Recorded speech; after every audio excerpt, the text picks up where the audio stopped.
हरे कृष्णा। आज के इस वीडियो में हम आपको बताएंगे कि कैसे करें वैशाख मास मोहिनी एकादशी 2025 व्रत का पारण। क्या होगा मोहिनी एकादशी व्रत को खोलने का सही समय और सही तरीका, क्या होगी मोहिनी एकादशी व्रत को खोलने की पूरी पूजा विधि, और एकादशी व्रत को खोलते समय क्या गलतियां आपको भूल से भी नहीं करनी है। तो ये सब जानना चाहते हैं तो वीडियो को अंत तक जरूर देखिए। मोहिनी एकादशी व्रत रखकर भगवान श्री हरि विष्णु के मोहिनी रूप की पूजा की जाती है। इस दिन भगवान विष्णु ने मोहिनी देवी का रूप लेकर राक्षसों से अमृत छीनकर उसे देवताओं को पिलाया था, और मान्यता है कि इस व्रत को करने से सभी पाप नष्ट हो जाते हैं और भक्तों को छोटी बड़ी सभी मनोकामनाएं भी पूरी होती हैं। इस एकादशी के व्रत पूरा करने वाले व्यक्ति को मोक्ष की प्राप्ति होती है। साथ ही भगवान विष्णु की कृपा से भक्तों के जीवन में धन समृद्धि की वृद्धि होती है, और इस जन्म के खत्म होने के बाद ऐसा जीव वैकुंठ लोक को प्राप्त करता है। इस एकादशी व्रत खोलने के लिए एकादशी की तिथि का समाप्त होना आवश्यक है। इस बार मोहिनी एकादशी पर मोहिनी एकादशी की तिथि समाप्त होगी 8 मई गुरुवार को दोपहर 12:29 तक। पर केवल एकादशी की तिथि खत्म होने पर ही एकादशी का व्रत नहीं खोलना चाहिए, क्योंकि नियमों के अनुसार एकादशी के बाद शुरू होने वाले हरिवासर के समय में भी एकादशी का व्रत बिल्कुल नहीं खोलना चाहिए। इस बार मोहिनी एकादशी के बाद शुरू होने वाले हरिवासर का समय समाप्त होगा 8 मई 2025 गुरुवार को शाम 5:30 बजे तक। यानी इस समय तक भी आपको अपना मोहिनी एकादशी व्रत नहीं खोलना है। द्वादशी तिथि शुरू होने के बाद ही एकादशी का व्रत खोलना जाता है। इस बार मोहिनी एकादशी के बाद द्वादशी तिथि प्रारंभ होगी 8 मई गुरुवार को दोपहर 12:30 बजे से, और ये द्वादशी की तिथि समाप्त हो रही है 9 मई शुक्रवार को दोपहर 2:56 तक। आइए अब जानते हैं 9 मई के द्वादशी के दिन पड़ने वाले सभी शुभ और अशुभ मुहूर्तों के बारे में, ताकि आप गलत मुहूर्त में अपना मोहिनी एकादशी का व्रत ना खोलें। 9 मई शुक्रवार को द्वादशी पर ही सूर्योदय सुबह 5:52 पर होगा। सूर्यास्त शाम 6:54 पर होगा। इस दिन ब्रह्म मुहूर्त और प्रातःकाल 4:15 से सुबह 5:03 से रहेगा। द्वादशी का प्रातःकाल की पूजा का शुभ मुहूर्त सुबह 4:31 से सुबह 5:14 तक रहने वाला है। इस दिन अभिजीत मुहूर्त सुबह 11:57 से दोपहर 12:49 तक रहेगा। आइए अब जानते हैं 9 मई को द्वादशी पड़ने वाले अशुभ राहु काल के बारे में, क्योंकि राहु काल के समय में भी मोहिनी एकादशी का व्रत नहीं खोलना चाहिए, वरना आपका व्रत असफल हो जाता है। 9 मई 2025 द्वादशी के दिन राहु काल सुबह 10:30 बजे से 12 बजे तक रहने वाला है। इस राहु काल के समय में भी आप अपना व्रत नहीं खोलना है, द्वादशी की पूजा करें।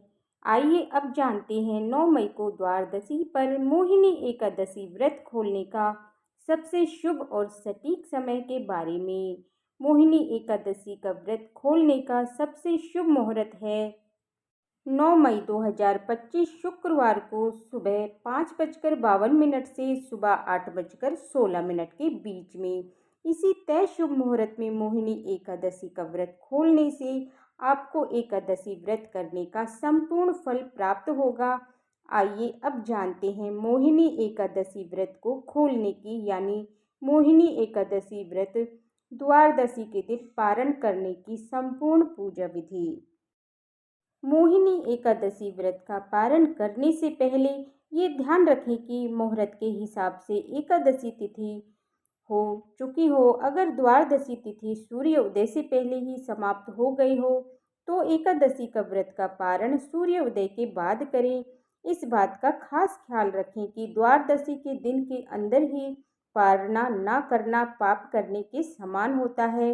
ये द्वादशी तिथि के शुभ मुहूर्त के अंतर्गत ही द्वादशी एकादशी व्रत का पारण ना करें, तभी आपको एकादशी व्रत का पुण्य मिलेगा, अन्यथा आपका एकादशी का व्रत अमान्य नहीं होगा। एकादशी व्रत का पारण का समय सुबह यानी प्रातः काल का ही होता है। व्रत करने वाले श्रद्धालुओं को मध्याह्न यानी शाम के दौरान व्रत को तोड़ने से बचना चाहिए। अगर कोई किसी कारण से कोई प्रातः काल में पारण नहीं कर पाया है तो उसे फिर मध्याह्न यानी शाम के बाद ही एकादशी के व्रत का पारणा करना चाहिए। एकादशी के अगले दिन सुबह जल्दी उठकर स्नान करके तुलसी देवी को जल अर्पित करें, क्योंकि गर्मी के समय में पूरे दिन बिना जल के रहने से तुलसी देवी सूख सकती हैं। एकादशी की 2 तिथियों पर तुलसी देवी को जल नहीं दिया जाता है, इसीलिए द्वादशी की तिथि पर सबसे पहले तुलसी देवी को जल देना आवश्यक है। फिर तुलसी महारानी को फूल चढ़ाएं, फिर उनकी आरती करें। आरती करके उनकी 7 बार परिक्रमा करें। फिर तुलसी परिक्रमा करने वाले मनुष्य को सभी यमराज के कभी दर्शन नहीं होते हैं।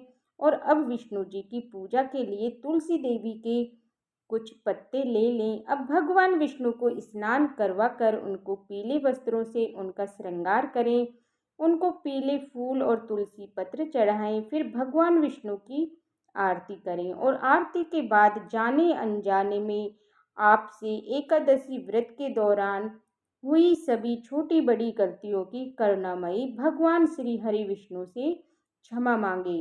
भगवान विष्णु क्षमा मांगते हुए आपको ये मंत्र बोलते हुए आवाहन न जानामि न जानामि विसर्जनम पूजा चव न जानामि क्षमस्व परमेश्वरम मंत्रहीनम क्रियाहीनम भक्तिहीनम जनार्दन या येल पूजित मया देवा परिपूर्ण तदस्तु में इस मंत्र को अपनी पूजा खत्म होने के बाद आपको 7 बार बोलना चाहिए। इसके बाद भगवान विष्णु से ये एकादशी व्रत स्वीकार करने की प्रार्थना करें। आइए अब जानते हैं क्या खाकर आपको एकादशी व्रत का खोलना चाहिए। द्वादशी के दिन भगवान विष्णु जी को घर पर सात्विक तरीके से बनाए गए पकवानों का ही भोग लगाएं।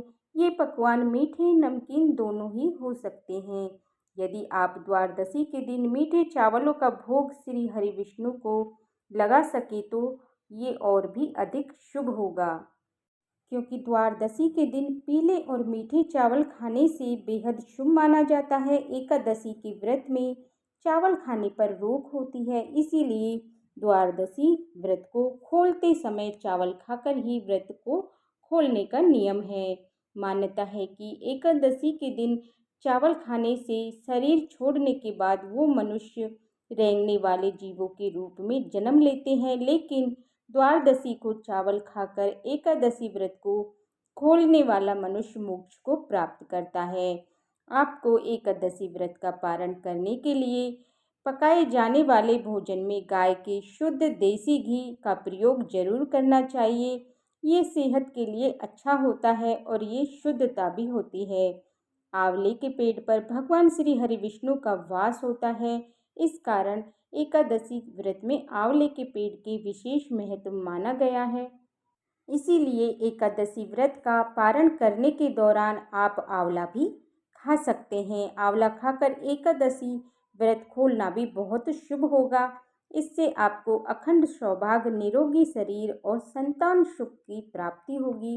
आप द्वादशी के दिन एकादशी व्रत को खोलने के लिए कोई भी सात्विक भोजन बनाएं, उसे वो भगवान श्री हरि विष्णु को चढ़ाए गए तुलसी के पत्ते को पानी के साथ लेकर ही अपना व्रत खोलें। पर ये ध्यान रखें कि एकादशी व्रत का पारण किसी मीठी चीज से भी किया जा सकता है। आप व्रत के पारण के दिन श्री हरि विष्णु के भोजन में सेम की सब्जी खाने का भी विशेष महत्व माना जाता है। विशेष तौर पर एकादशी व्रत में सेम को अर्पित का नाशक माना गया है। ऐसे में एकादशी व्रत का पारण करते समय सेम को एक अच्छे भोज्य पदार्थ के रूप में देखा और माना जाता है। पारण के दौरान आप सूखे मेवे जैसे कि बादाम, पिस्ता, अखरोट, दूध से बनी मिठाइयाँ या चीज़ें भी एकादशी व्रत में पारण में खाई जा सकती हैं। ऐसी और ज़रूरी जानकारी और व्रत कथाओं के लिए हमारे चैनल को अवश्य सब्सक्राइब करें। राधे राधे।